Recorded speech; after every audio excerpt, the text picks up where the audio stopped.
A rifled breech loader, RBL, is an artillery piece which, unlike the smoothbore cannon and rifled muzzle loader, RML, which preceded it, has rifling in the barrel and is loaded from the breech at the rear of the gun. The spin imparted by the gun's rifling gives projectiles directional stability and increased range. Loading from the rear of the gun leaves the crew less exposed to enemy fire, allows smaller gun emplacements or turrets, and allows a faster rate of fire. Overview.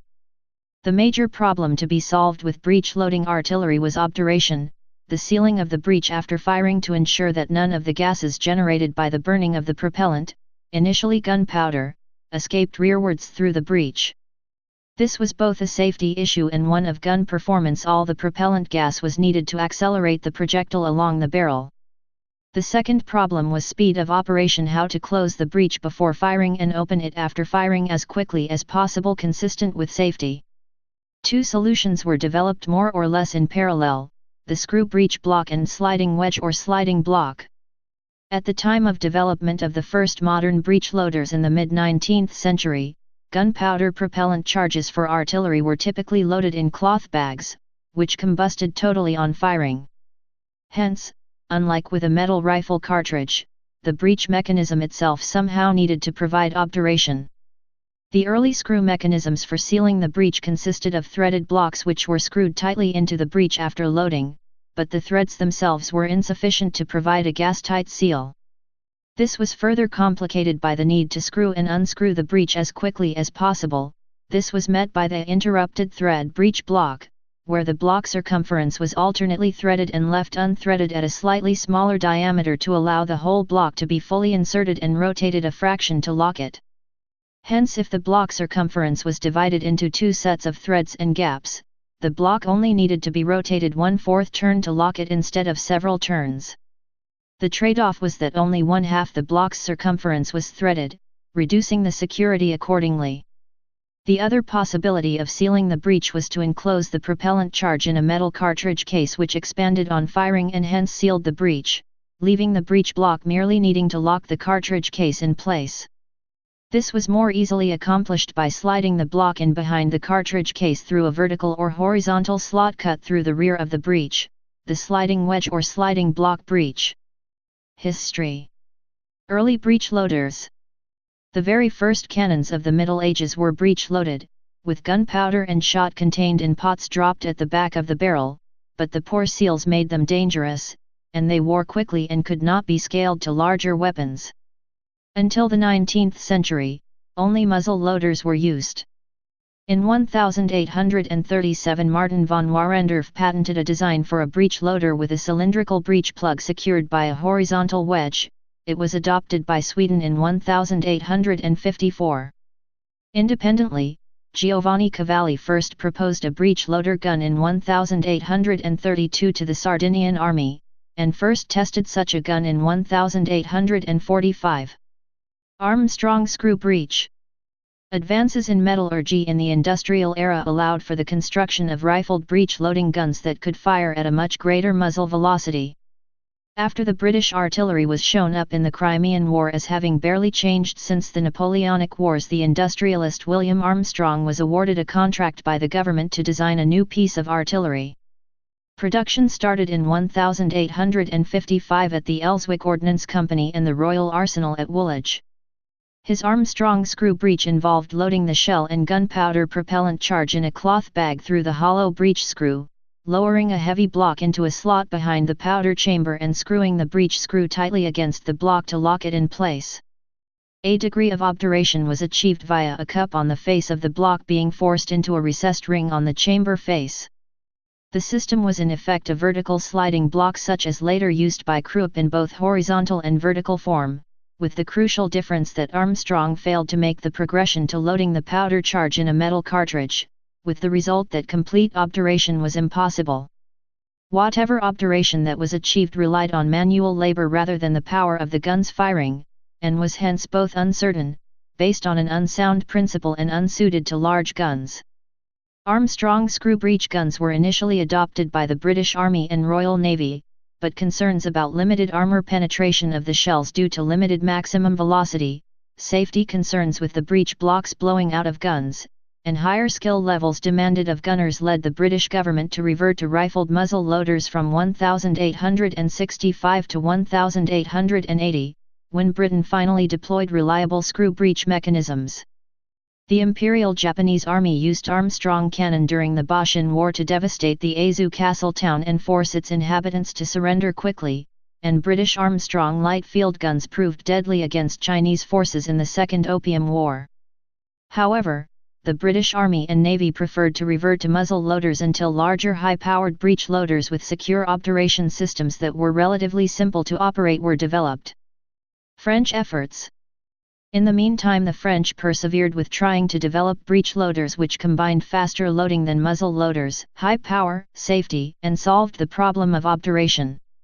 The L'Hopital 95mm cannon of 1875 with an interrupted screw breech met the first three requirements to a great extent and partially solved the obturation problem. Finally, the Debange system introduced in 1877 solved the obturation problem with an asbestos pad impregnated with grease which expanded and sealed the breech on firing.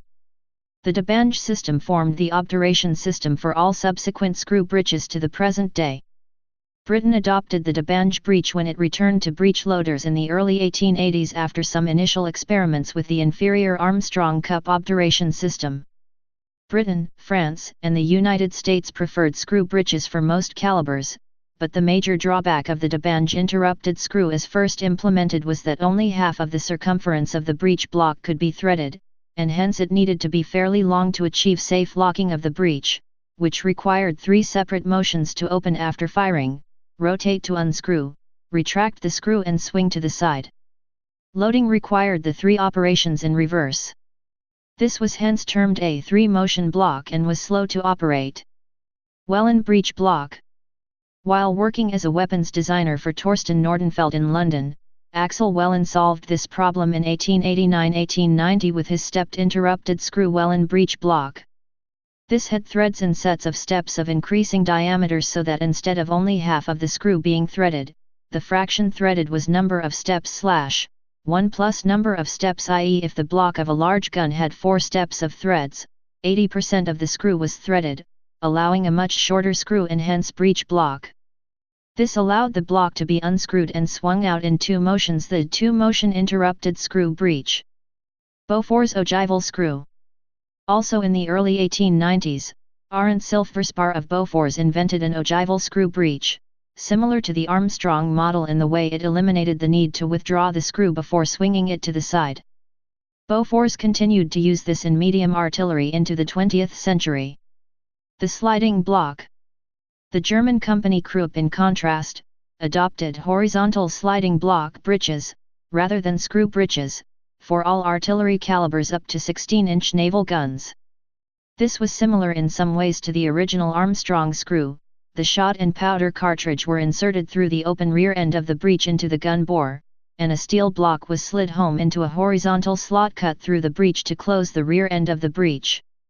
However, unlike Armstrong, Krupp loaded the powder propellant in a metal cartridge case much like a large rifle cartridge, which expanded against the chamber wall on firing and effectively sealed the breech. The sliding block, in both horizontal and vertical forms, and metal cartridge case continued to be the preferred German breech system until after World War II, and is still used by some modern artillery. Quick-firing guns. The first quick-firing light gun was the 1-inch Nordenfeldt gun, built in Britain from 1880. The gun was expressly designed to defend larger warships against the new small fast-moving torpedo boats in the late 1870s to the early 1880s and was an enlarged version of the successful rifle-caliber Nordenfeldt hand-cranked machine gun designed by Helge Palmkrantz. The gun fired a solid steel bullet with hardened tip and brass jacket. It was superseded for anti-torpedo boat defense in the mid-1880s by the new generation of Hotchkiss and Nordenfeldt QF guns of 47mm and 57mm caliber firing exploding common pointed shells weighing 3–6 pounds. The French firm Hotchkiss produced the QF 3-pounder as a light 47mm naval gun from 1886. The gun was ideal for defending against small fast vessels such as torpedo boats and was immediately adopted by the RN as the Ordnance QF 3-pounder Hotchkiss. It was built under license by Elswick Ordnance Company. Both the Hotchkiss and Nordenfeldt guns loaded ammunition as a single cartridge with projectile, cartridge case and primer in a single unit. The cartridge case sealed the breech on firing and a vertical sliding wedge block locked it in place. These new guns incorporated recoil control devices which facilitated consistency of aim, allowed single motion loading and could be fired as soon as the cartridge was inserted, and then ejected it after firing, these properties denoting a quick-firing gun. This set a new standard for artillery, and made firing cycles measured in seconds rather than minutes possible. Britain used brass cartridge cases for all calibers up to 6 inches in the late 1880s and early 1890s. However, British designed quick-firing, QF in British terminology, which became synonymous with charges in metal cartridge cases, continued to use screw breech blocks, but with their function merely to lock the cartridge in place rather than provide obturation. The powerful backward force generated by 6-inch QF guns still required a strongly seated breech screw with as much thread as possible. However, a basic interrupted thread screw sufficiently long enough to have enough thread to secure the cartridge on firing still required 3 separate motions to operate: rotate, withdraw, swing aside after firing, and repeated in reverse before firing. Elswick Ordnance Company, Armstrong's Ordnance Arm, developed a coned version of the interrupted thread screw, with a decreasing rather than constant diameter towards the front. This eliminated the second withdrawal motion, with just 2 motions now necessary: rotate and swing aside. This proved short-lived, with Britain adopting charges in bags using the Welland-stepped interrupted screw for all guns 5 inches and up within several years of it becoming available. Summary: these rapidly improving breech systems and the powerful new guns they facilitated led to an arms race in fortification and ironclad warship design that led to the battleship class of HMS Dreadnought, 1906, and continued until the start of World War I. Please subscribe and thanks for watching.